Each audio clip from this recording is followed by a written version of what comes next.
Guys, ಇದು ಶ್ರೀ ವಿಷ್ಣುವಿನ ಶಂಖದ ಬೀಜ. ಇದನ್ನು ನೀವೆಲ್ಲಾದರೂ ನೋಡಿದ್ದೀರಾ ಅಂತಂದರೆ ಕಾಮೆಂಟ್ ಮಾಡಿ. ನೋಡಿಲ್ಲ, ಇದೇ ಮೊದಲು ನೋಡ್ತಾ ಇರೋದಂದರೆ ಲೈಕ್ ಮಾಡಿ. ನೋಡೋಕೆ ಗುಂಡಾಗಿ ಗೋಲಿ ಥರ ಇದೆ, ಇದರಲ್ಲಿ ಗೋಲಿ ಆಡ್ಬೋದು. ಇದ್ಯಾಗಪ್ಪ ಶಂಖದ ಬೀಜ ಆಗುತ್ತೆ ಅಂತ ನೀವು ತಿಳ್ಕೊಂಡ್ರೆ ವೆಯ್ಟ್ ಮಾಡಿ.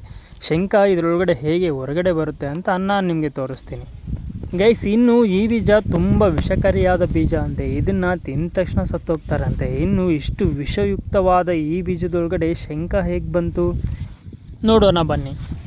ಇನ್ನು ಈ ಬೀಜನ ತೆಗೆದುಕೊಂಡು ನಾನು ಅದನ್ನು ಓಪನ್ ಮಾಡ್ತಿದ್ದೀನಿ.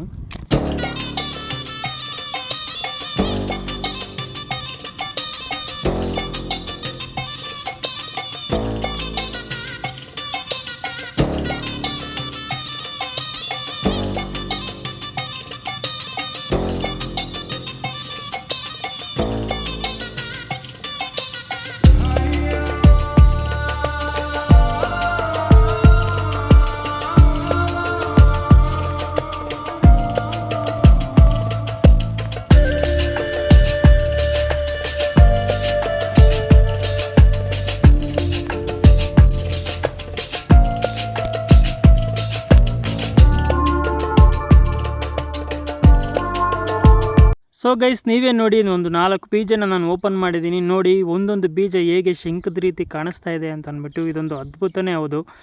ಇದು ಸಾಕ್ಷಾತ್ ಶ್ರೀ ವಿಷ್ಣುವಿನ ಶಂಖದ ಬೀಜ ಅಂತಲೇ ಹೇಳ್ತಾರೆ.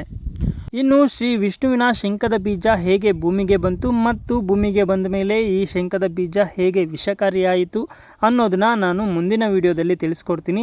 ಆ ವಿಡಿಯೋಗಾಗಿ ಸಬ್ಸ್ಕ್ರೈಬ್ ಮಾಡಿ. ಇನ್ನು ಇದೇ ಮೊದಲು ನೀವೇನಾದರೂ ಶಂಖದ ಬೀಜ ನೋಡ್ತಿದ್ದೀರಾ, ಈ ರೀತಿ ಬೀಜ ನೋಡಿದ್ದೀರಾ ಅಂತಂದರೆ ಪ್ಲೀಸ್ ಲೈಕ್ ಮಾಡಿ, ಶೇರ್ ಮಾಡಿ, ತಪ್ಪದೇ ಸಬ್ಸ್ಕ್ರೈಬ್ ಮಾಡಿ. ನಾನು ಮುಂದಿನ ವಿಡಿಯೋದಲ್ಲಿ ಸಿಗ್ತೀನಿ. ಬಾಯ್.